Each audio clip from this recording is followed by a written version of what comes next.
Monsieur le Président, je vous fais une vidéo que vous verrez peut-être si vous avez le temps. Je suis le directeur artistique du spectacle Gospel pour sans voix. Nous existons depuis 24 ans et nous venons juste de remettre les pieds sur scène après 23 mois de pause forcée. Comme je vous l'ai dit lors de ma première vidéo, je reprends ma grève de la faim. Et cette fois-ci, j'irai jusqu'au bout. Parce que je veux que vous preniez conscience de l'état dans lequel vous avez mis le spectacle vivant. Sous vos fenêtres, toute une profession agonise. Vous savez, Monsieur le Président, quand je pense à vous et votre rapport avec le spectacle vivant, je repense aux images du massacre des bébés phoques sur la banquise.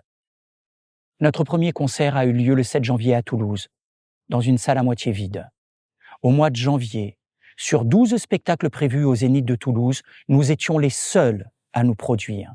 Idem à Lille, Dijon, Rouen et dans toute la France, où la quasi-totalité des spectacles ont été annulés en décembre, janvier et février.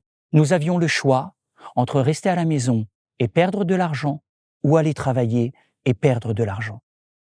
Je n'ai jamais été contre le pass sanitaire ou vaccinal ou contre la vaccination. Je ne suis pas un complotiste.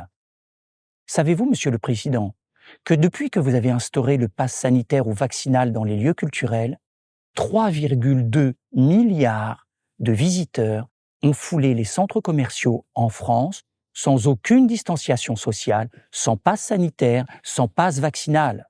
Le printemps Haussmann a accueilli 54 794 visiteurs par jour, voire 100 000 en période de fête.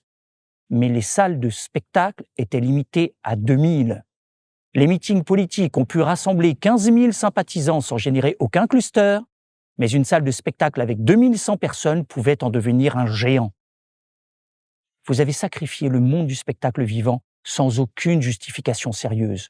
En 2 ans, aucune étude n'a attesté que le Covid s'attrapait dans les salles de spectacle. Bien au contraire. Toutes les études à travers le monde ont prouvé que les musées, salles de cinéma et de spectacle étaient les endroits les plus sûrs. Le secteur culturel a subi des crises effroyables après le Bataclan, la crise des Gilets jaunes, les grèves de décembre 2019, sans broncher et sans aucune aide. Nous avons été respectueux et compréhensifs lors du premier confinement, lors des couvre-feux, lors des restrictions de jauge. Mais vous avez tellement distillé dans l'esprit des Français que les lieux culturels étaient des endroits de contamination que plus personne n'achète de place.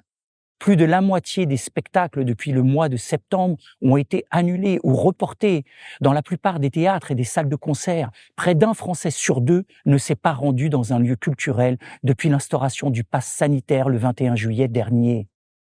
Un tiers des personnes interrogées affirment ne pas vouloir retourner dans les lieux de culture. En 2022, les dotations aux structures culturelles ont baissé de 30%.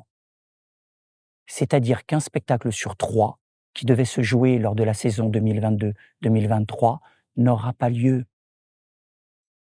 Il faudra du temps, beaucoup de temps, avant que le public retrouve le chemin des salles. Le public avait repris confiance, se remettait à acheter des places de spectacle, les tournées redémarraient. Et puis, vos dernières annonces de décembre 2021 furent le coup de grâce. Vous auriez pu nous épargner après tant de souffrances. Quand je vous parlais des bébés phoques, vous nous avez ôté notre travail, vous nous avez ôté notre dignité. Nous retirer notre gagne-pain et nous promettre des compensations, c'est nous asservir. Créer est la vocation première de l'artiste, créer en travaillant, pas créer en touchant les acédiques. Avec magnanimité, vous avez accordé une année blanche aux intermittents du spectacle, tout en leur interdisant de travailler. Mais qu'adviendra-t-il de leur renouvellement si on les empêche de travailler systématiquement? Derrière chacune de ces annulations, des familles, des peurs et des angoisses du lendemain. La moindre des choses serait de prendre en compte leurs contrats annulés ou reportés dans le calcul de leur renouvellement.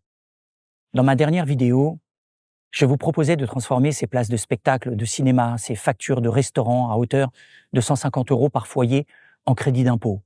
Comme cela a été fait pour soutenir la presse, l'aide à domicile, le soutien scolaire, l'énergie renouvelable. Pour toute réponse, vous avez mis en place le Pass Culture pour les jeunes à hauteur de 300 €, dont 80% est allé enrichir quelques auteurs et éditeurs de mangas. Mais rien pour le spectacle vivant, le cinéma, les musées. Notre pharmacienne de tutelle n'a jamais compris les spécificités de notre industrie. Qu'en est-il des dizaines de millions d'euros promis que nous ne verrons jamais? Pourquoi ne pas les distribuer sous forme de forfait aux réseaux de billetterie, aux salles, aux promoteurs, aux spectacles, dont les représentations ont été reportées ou annulées? C'est simple, transparent, juste. Distribuez moins, Monsieur le Président, mais distribuez mieux. Il serait temps de mettre au cœur de vos préoccupations l'homme, non pas l'outil de production et de consommation que vous pensez que nous sommes, mais l'être humain doté d'une conscience, d'une sensibilité, d'une âme. André Malraux a dit « Le 21e siècle sera spirituel ou ne sera pas ». Et moi je vous le dis, Monsieur le Président, le 21e siècle sera humaniste ou ne sera pas.